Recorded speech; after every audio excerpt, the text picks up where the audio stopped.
Hey guys, I'm back with my 2008 second generation Escape. I bought some new side steps for it. I got them actually on a local classified site, kind of like Craigslist. And they're brand new and shiny, and I'm hoping to install them onto the Escape.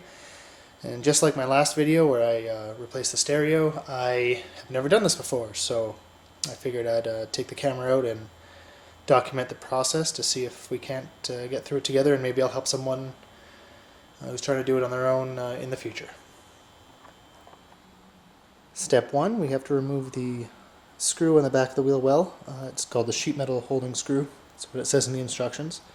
So I'll remove this, and then there's also 3 clips we have to remove on the bottom side of the rocker panel, which is this right here. It's a plastic paneling along the bottom of your car and under your doors, and we have to remove the clips on that so we can pull it back and access underneath it. So we'll do that first, and then we'll move on to the next step. Okay, I'm gonna undo the first bolt with a Phillips and screw head on a ratchet because it's easier to get in that way.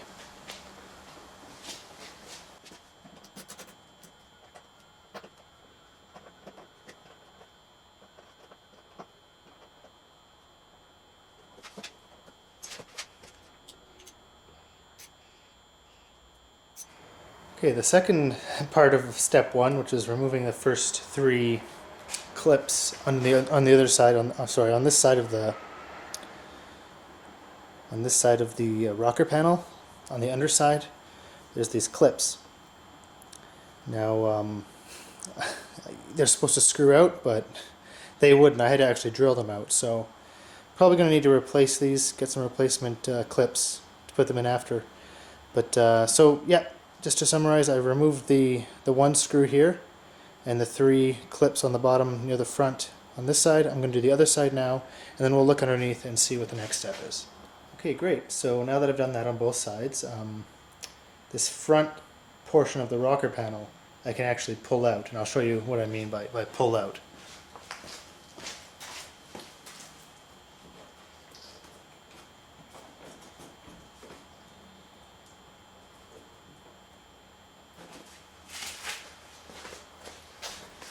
Just pull away from the, just kind of pull it away so you can see underneath it. Because all we need to do is find, there's a hole under there that we need to drill.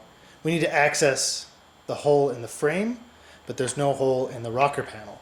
So we need to drill a hole through the rocker panel to access the hole in the frame. So I'm going to try to get the camera under there and show you, but you'll have to forgive me because I'm a one-man crew today. So forgive the camera work. Alright, so here we are under the car. A little bit of rust, but it is 8 years old, so I guess that's bound to be there. Again, please forgive my my camera work. I'm doing this one-handed.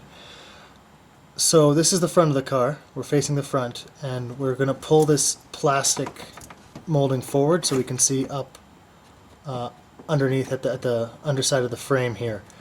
There's supposed to be a hole, but I know it mentions in the instructions in the 2008 sometimes they're covered with a plastic plug.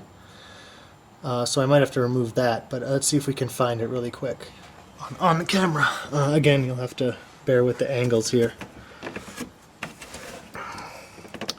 Yeah, that's it there. So it's hard to see it. Let me see if I can.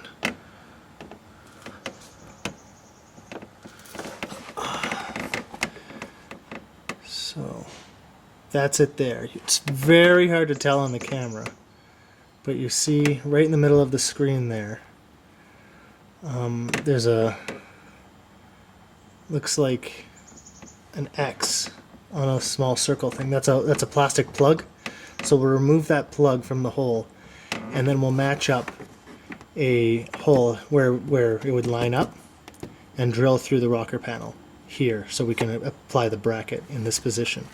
So again, we're going to remove that plastic plug, rubber plug I should say, and then drill a hole so we can access it.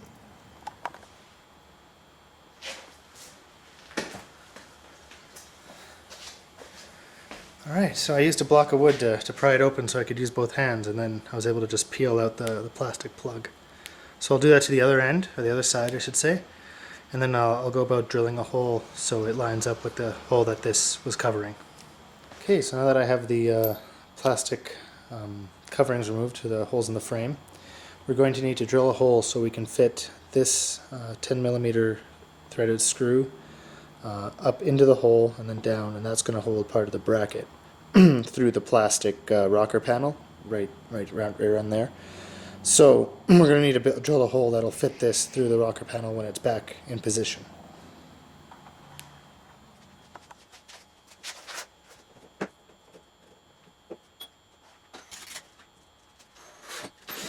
Okay, we're on the passenger side right now just to show you what I did over on the driver's side.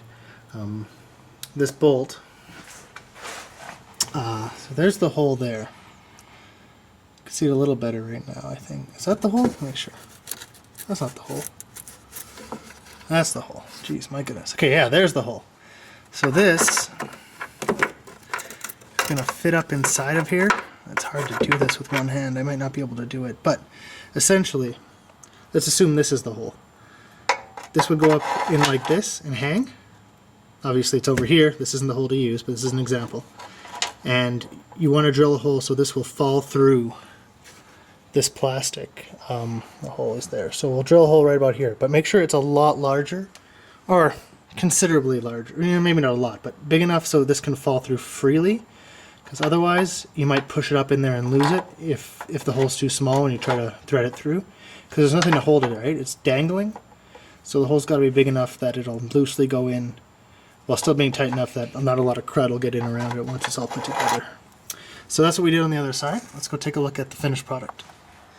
So there it is on this side, the hole drilled through the rocker panel, and this has been put up inside. So what we're essentially seeing is that, but threaded through. So I'll do it to the other side and we'll move on to the next step.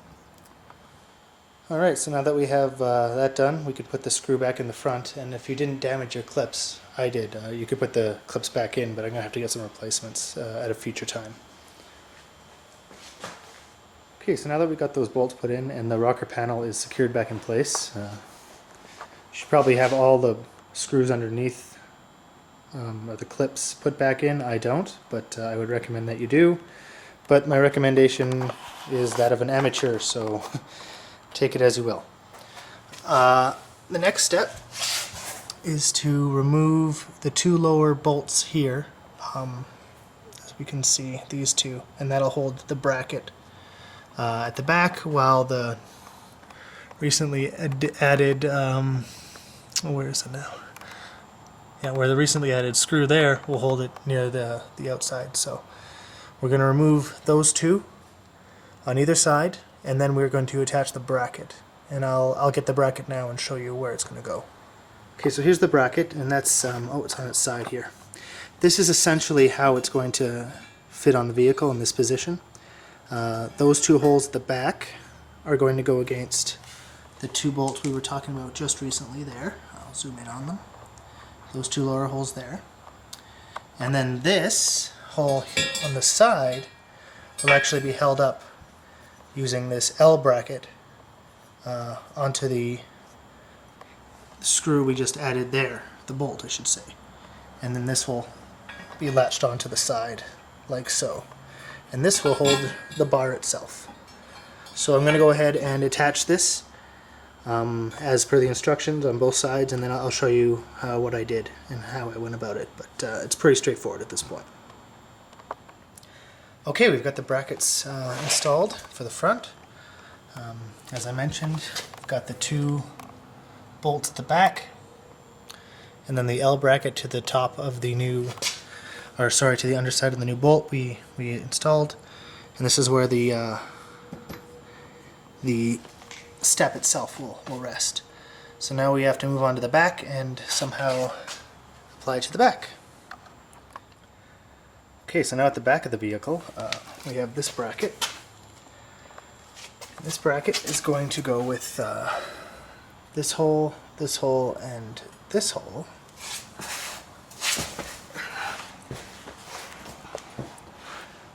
Going to this hole, and this hole.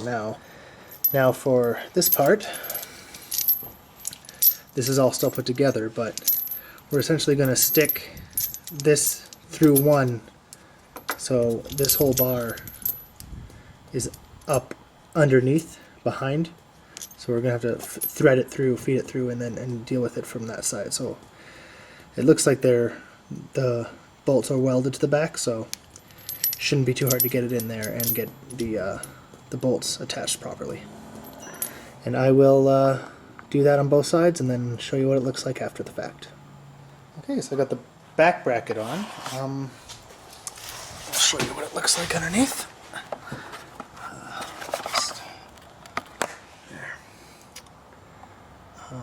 So, got the 2 bolts, one on this side, one on this side. On this side, on the driver's side, I didn't actually have a hole here. I thought it would be this one. It's not.